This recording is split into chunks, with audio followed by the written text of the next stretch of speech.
Reverend Paul's high স্কুলের কারিগরি শাখার পক্ষ থেকে সকল দশম শ্রেণীর ইলেকট্রিক্যাল এবং মেকানিক্যালের ছাত্রছাত্রীদেরকে আমি অভিনন্দন জানাচ্ছি আজকের অনলাইন ক্লাসে। আমি উজ্জ্বলকান্তি মণ্ডল, সহকারী শিক্ষক RS ডিপার্টমেন্ট। সকলে নিশ্চয়ই ভালো আছো, কুশলে আছো এই করোনাকালীন সময়ে এবং স্বাস্থ্যবিধি মেনে চলছো, এটা আশা করছি। তো আজকে তোমাদের সাথে আমি তোমাদের যখন করোনাকালীন পরিস্থিতি ভালো ছিল, অর্থাৎ করোনা শুরু হওয়ার পূর্বে তোমাদের এই অধ্যায়ে পড়িয়েছিলাম এবং আজকে তোমাদের এই অধ্যায়ের সরাসরি প্রশ্ন এবং তার উত্তরের মধ্যে দিয়ে চলে যাব। আজকের যে অধ্যায়টা আছে জাতিসংঘ এবং বাংলাদেশ, জাতিসংঘ ও বাংলাদেশ, এই অধ্যায়টা তোমাদের পূর্বে পাঠ্যপুস্তক থেকে আমি শেষ করিয়েছিলাম। আজকে আমরা সৃজনশীল প্রশ্ন এবং তার সমাধানে চলে যাব। আশা করি আমি যতক্ষণ তোমাদের সাথে থাকবো তোমরাও আমার সাথে থাকবে, মনোযোগ সহকারে আমার কথাগুলো শুনবে। তো আমি শুরু করতে যাচ্ছি আজকের ক্লাস। প্রথমে আমরা স্ট্রিমটা লিখে নিই। আমরা যে প্রশ্ন নিয়ে আলোচনা করব সেই প্রশ্নটার স্ট্রিমটা আমরা লিখে নিলাম। মাহমুদ মনে করে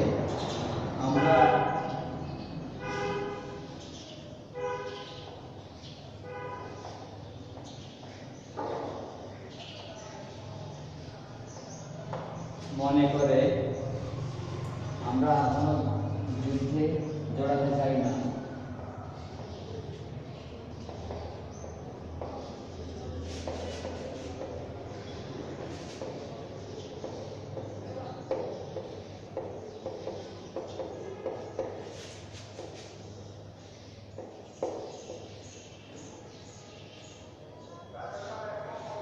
কোনো যুদ্ধে জড়াতে চাই না। আমরা বিশ্ব শান্তি কামনা করি।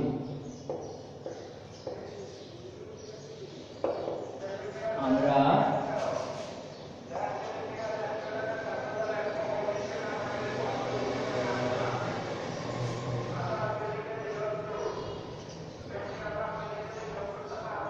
বিশ্ব শান্তি কামনা করি।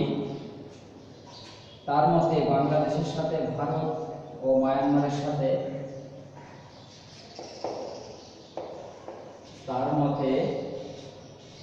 বাংলাদেশের সাথে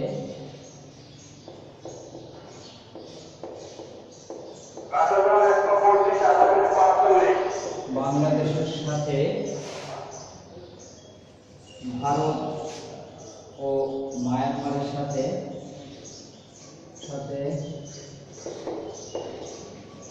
ভারত ও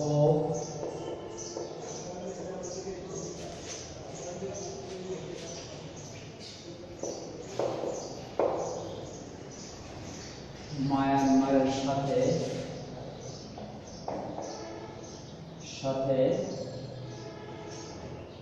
যে কোনো ধরনের সমস্যা আলোচনার মাধ্যমে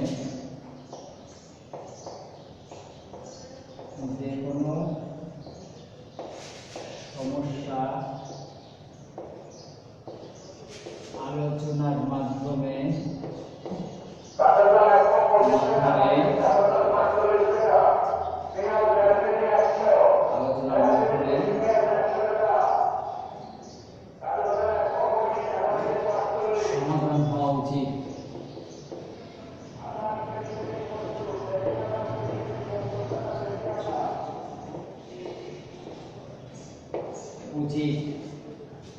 যে আন্তর্জাতিক সংস্থাটি শান্তির জন্য কাজ করছে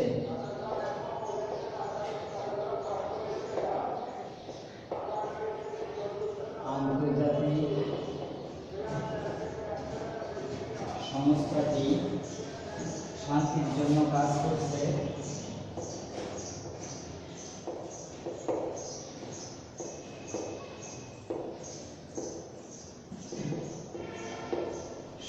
জন্য কাজ করছে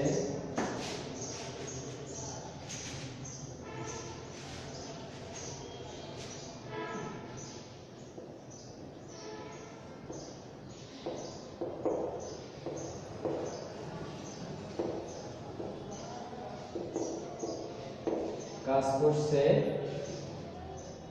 তার কাছে বাংলাদেশের ভূমিকা প্রশ্নবিদ্ধ না হোক। তার কাছে বাংলাদেশের ভূমিকা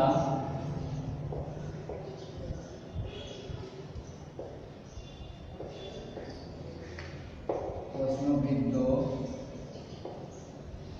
না হোক, এটাই মাহমুদ আশা করে।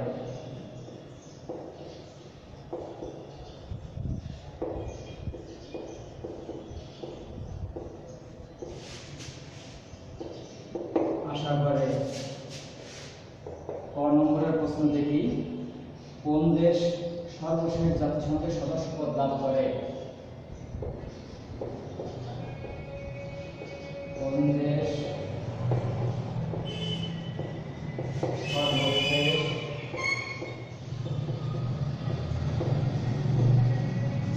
জাতিসংঘের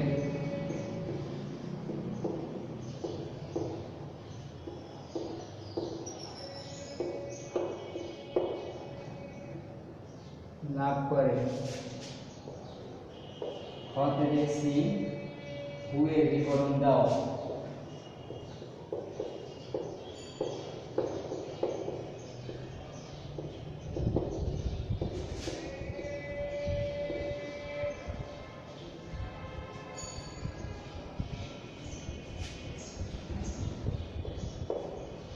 গ নম্বরে আছে উদ্দীপকের আলোকে জাতিসংঘে বাংলাদেশের ভূমিকা ব্যাখ্যা করো।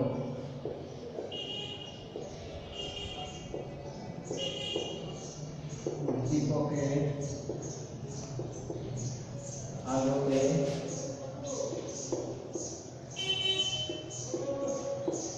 জাতিসংঘে বাংলাদেশের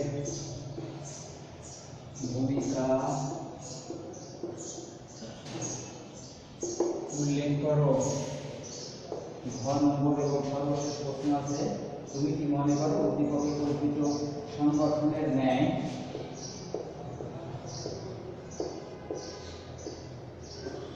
তুমি কি মনে করো উদ্দীপকে কল্পিত সংগঠনের ন্যায়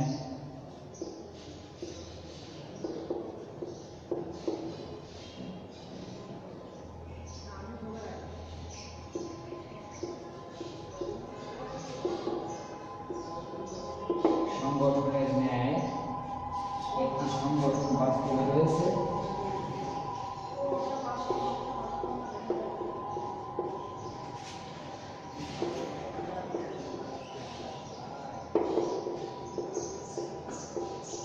বাস্তবে রয়েছে। মতামত প্রদান করো।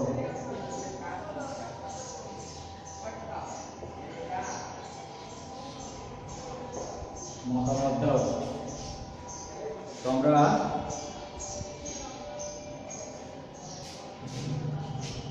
আমরা স্ট্রিপটা ভালো করে পড়ে নিই।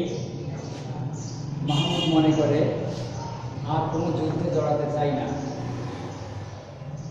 আমরা আর কোনো যুদ্ধে জড়াতে চাই না, আমরা বিশ্ব শান্তি কামনা করি। তার মতে বাংলাদেশের সাথে ভারত ও মায়ানমারের সাথে যে কোনো সমস্যা আলোচনার মাধ্যমে সমাধান হওয়া উচিত।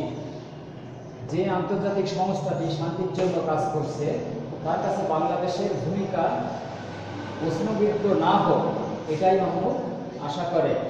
আমরা স্ট্রিপটা পড়লাম, এবার স্ট্রিপটার আলোকে আমরা সৃজনশীল প্রশ্নটা সমাধান করব। আমরা প্রশ্ন আছে প্রথমে, কোন দেশ সর্বশেষ জাতিসংঘের সদস্যপদ লাভ করে?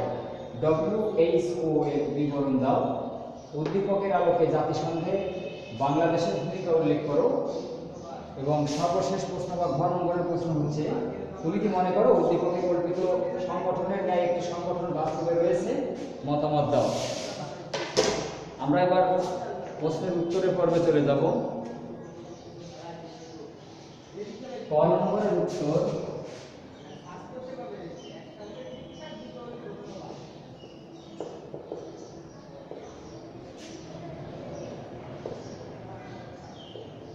দক্ষিণ সুদান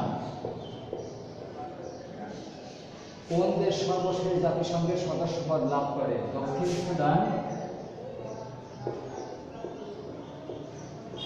সর্বশেষ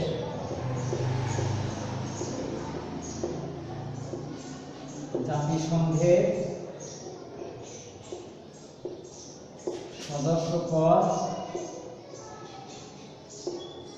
লাভ করে।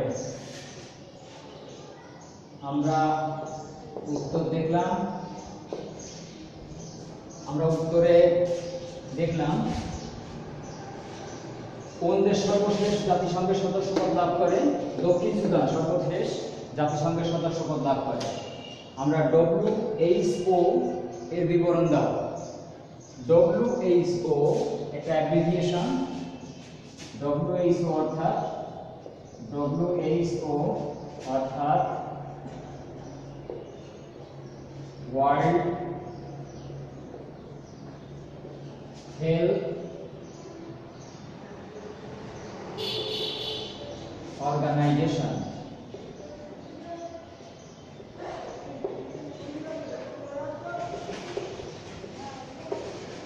ওয়ার্ল্ড হেলথ অর্গানাইজেশন, যেটাকে আমরা সংক্ষেপে বলছি WHO।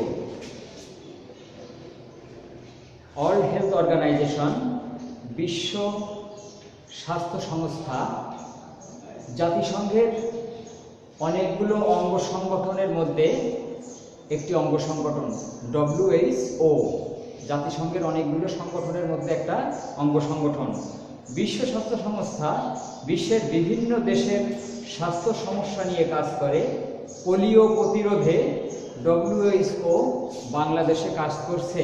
বর্তমানে এটা আমি প্রশ্নের উত্তরের বাইরে বলছি, বর্তমানে করোনা পরিস্থিতি নিয়ে আমাদের দেশে যে অবস্থা, তাতে ওয়ার্ল্ড হেলথ অর্গানাইজেশন WHO যথেষ্ট গুরুত্বপূর্ণ ভূমিকা রাখছে বলে আমরা জানি। এর পরের প্রশ্ন, উদ্দীপকের আলোকে জাতিসংঘে বাংলাদেশের ভূমিকা উল্লেখ করো। আমরা উদ্দীপকের আলোকে জাতিসংঘে বাংলাদেশের ভূমিকাটা বলছি। জাতিসংঘ বাংলাদেশের সার্বিক কল্যাণে বহুবিধ ভূমিকা পালন করে চলেছে। বাংলাদেশে জাতিসংঘের একটি অঙ্গ সংস্থার মিশন আছে। জাতিসংঘের সব কয়টি অঙ্গ সংস্থা সেই শুরু থেকেই বাংলাদেশের আর্থসামাজিক অবস্থা পরিবর্তনের জন্য কাজ করে চলেছে। বাংলাদেশ অর্থনৈতিকভাবে জাতিসংঘে তেমন কোনো ভূমিকা রাখতে না পারলেও বাংলাদেশের সৈন্যরা জাতিসংঘের মিশনগুলোতে অংশগ্রহণ করে বিশেষ গুরুত্বপূর্ণ ভূমিকা পালন করছে। জাতিসংঘের 4 জন মহাসচিব 5 বার বাংলাদেশে সফর করেছেন। 1979 থেকে 1980 সালে বাংলাদেশের নিরাপত্তা পরিষদে অস্থায়ী সদস্যদের দায়িত্ব পালন করছে। 1986 সালে বাংলাদেশের পররাষ্ট্রমন্ত্রী হুমায়ুন রশিদ সাধারণ পরিষদের সভাপতিত্ব করেন। জাতিসংঘের মধ্যস্থতায় ভারতের সাথে গঙ্গা পানি বন্টন চুক্তি এবং পার্বত্য সমস্যার সমাধানে যথেষ্ট গুরুত্বপূর্ণ ভূমিকা রেখেছে জাতিসংঘ। আমরা গ নম্বরের উত্তর করলাম। এবার আমরা সবশেষ প্রশ্ন অর্থাৎ ঘ নম্বরের উত্তর প্রশ্নের বক্তার সমাধানে যাব। তুমি কি মনে করো উদ্দীপকে কল্পিত সংগঠনের ন্যায় একটি সংগঠন বাস্তবে রয়েছে? তোমার মতামতের পক্ষে যুক্তি দেখাও। তো আমি উত্তর বলার চেষ্টা করছি। হ্যাঁ, আমি মনে করি উদ্দীপকের কল্পিত সংগঠনের ন্যায় একটি সংগঠন বাস্তবে রয়েছে এবং সেটি হলো জাতিসংঘ। জাতিসংঘ বাংলাদেশের WHO-এর মাধ্যমে স্বাস্থ্য নিয়ে কাজ করে চলেছে। পার্শ্ববর্তী দেশের সাথে বিবাদ মিটাতে সহায়তা করে। জাতিসংঘের নীতিমালা অনুযায়ী সেই নীতি অনুসরণ করে ভারতের সঙ্গে গঙ্গা পানি চুক্তি এবং পার্বত্য চট্টগ্রাম শান্তি চুক্তি সমাধান করা হয়েছে। এছাড়াও আমরা দেখতে পাই জাতিসংঘ বিশ্বব্যাপী শান্তি প্রতিষ্ঠায় ভূমিকা রক্ষা করে চলেছে। জাতিসংঘ তার অঙ্গ সংগঠনগুলো নিয়ে বাংলাদেশের সহ বিভিন্ন দেশের শিশু স্বাস্থ্য সংস্থা বা শিশু স্বাস্থ্য নিয়ে এবং তাদের উন্নয়ন কল্পে বিভিন্ন তহবিল দান এবং বিভিন্ন উপায়ে সাহায্য সহযোগিতা করে চলেছে। তাই বলা যায় উদ্দীপকে কল্পিত সংস্থার সাথে জাতিসংঘের যথেষ্ট মিল এবং সামঞ্জস্য রয়েছে এবং ভাব রয়েছে। তো আমি তোমাদের 4 নম্বর অর্থাৎ 10 নম্বরের প্রশ্ন উত্তর বলার চেষ্টা করলাম। তোমরা নিশ্চয়ই বুঝতে পেরেছো। এবার আমি তোমাদের সাথে অন্য একটা প্রশ্ন দিয়ে দেব, বাড়ির কাজ, যেটা তোমরা বাড়ি থেকে সমাধান করার চেষ্টা করবে এবং আমি পরের দিন তোমাদের সাথে থাকলে তোমাদের যদি কোনো সমস্যা হয়ে থাকে এই প্রশ্নগুলো নিয়ে বা আগের প্রশ্নগুলো নিয়ে, তাহলে আমার সাথে সেই অনুযায়ী যোগাযোগ করবে।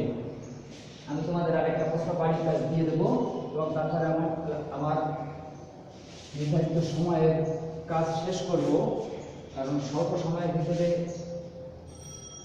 কাজ করতে হয়।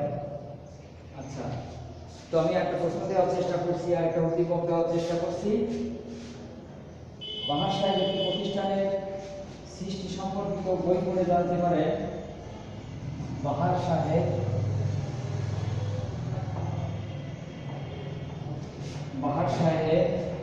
একটি প্রতিষ্ঠানের সৃষ্টি সম্পর্কিত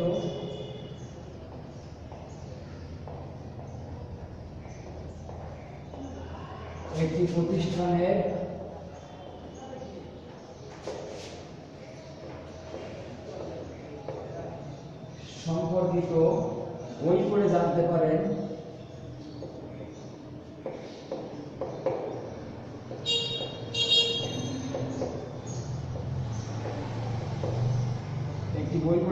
পারেন বড় ধরনের বিশ্বব্যাপী যুদ্ধ সংঘটিত হওয়ার পরেই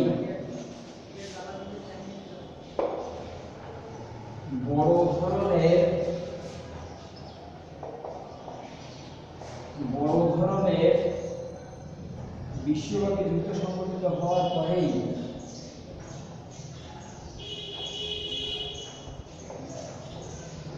বড় ধরনের বিশ্বব্যাপী যুদ্ধ সংঘটিত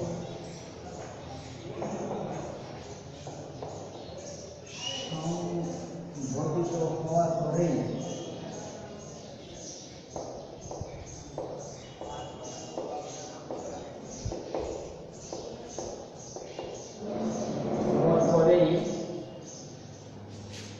বিশ্বের শান্তিকামী মানুষের প্রচেষ্টায়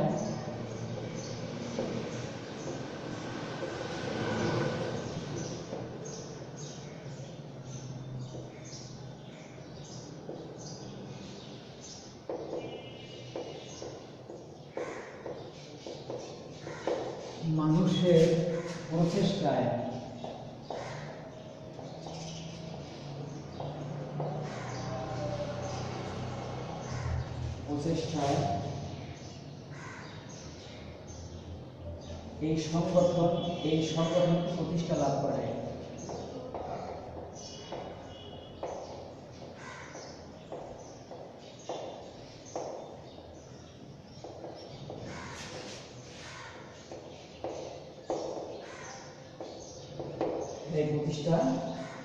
এই সংগঠনটি প্রতিষ্ঠা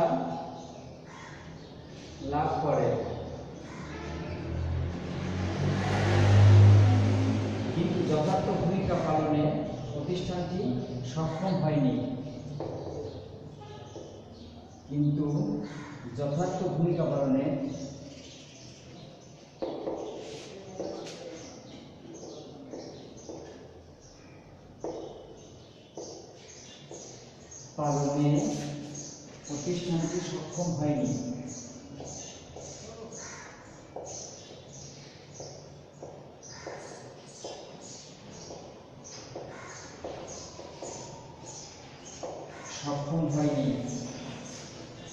ফলে আবার বিশ্বব্যাপী এক রক্তক্ষয়ী যুদ্ধ সংঘটিত হয়। ফলে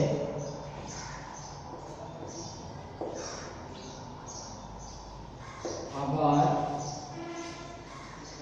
বিশ্বব্যাপী এক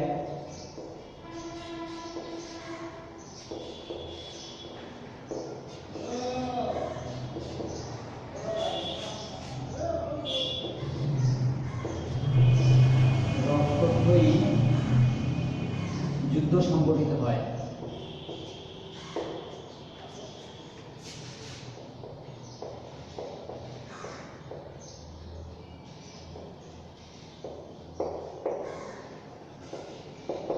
হয়। তারপর এই প্রতিষ্ঠানটি নতুন নামে আবার তার কার্যক্রম শুরু করে। তারপর আবার নতুন নামে প্রতিষ্ঠানটি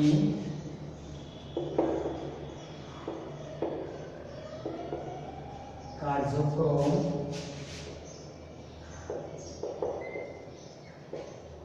শুরু করে। আমরা স্ক্রিপ্টটা লিখলাম। এবার আমাদের প্রশ্ন, প্রথম প্রশ্ন, বাংলাদেশের কতজন সৈন্য এই পর্যন্ত বিশ্ব শান্তির জন্য শহীদ হয়েছেন?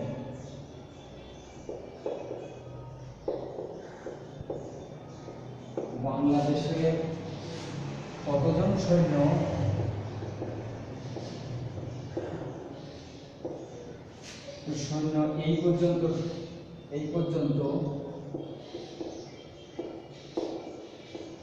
এই পর্যন্ত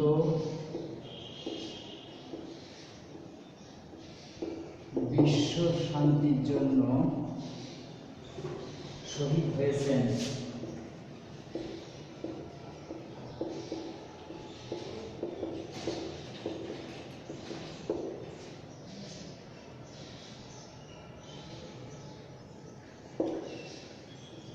শহীদ হয়েছে। খ নম্বরের প্রশ্ন, শান্তি মিশন বলতে কি বোঝো?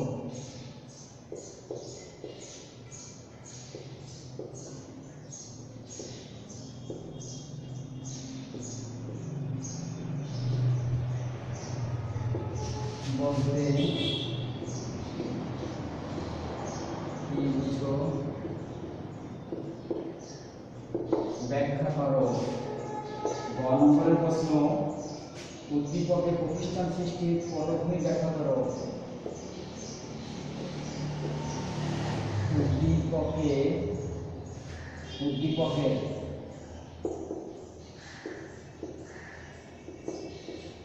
প্রতিষ্ঠান সৃষ্টির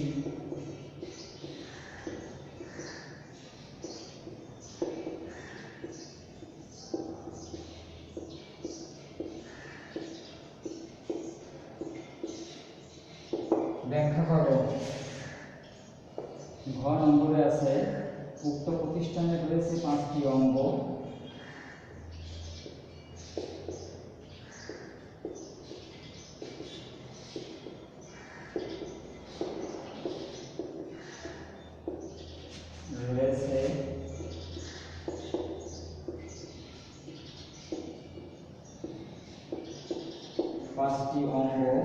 পাঠ্যপুস্তকের আলোকে বিশ্লেষণ করো।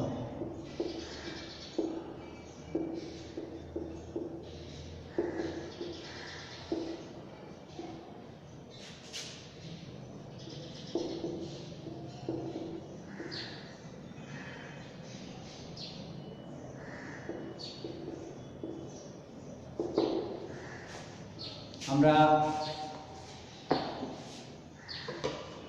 স্ট্রিমটা পড়ি। আবার বাহার সাহেব একটি প্রতিষ্ঠানের সৃষ্টি সম্পর্কিত বই পড়ে জানতে পারেন, বড় ধরনের বিশ্বব্যাপী যুদ্ধ সংঘটিত হওয়ার পরেই বিশ্বের শান্তিকামী মানুষের প্রচেষ্টায় এই সংগঠনটি প্রতিষ্ঠা লাভ করে, কিন্তু যথার্থ ভূমিকা পালনে প্রতিষ্ঠানটি সক্ষম হয়নি। ফলে আবার বিশ্বব্যাপী এক রক্তক্ষয়ী যুদ্ধ সংঘটিত হয়। তারপর নতুন নামে প্রতিষ্ঠানটি তার কার্যক্রম শুরু করে। আমাদের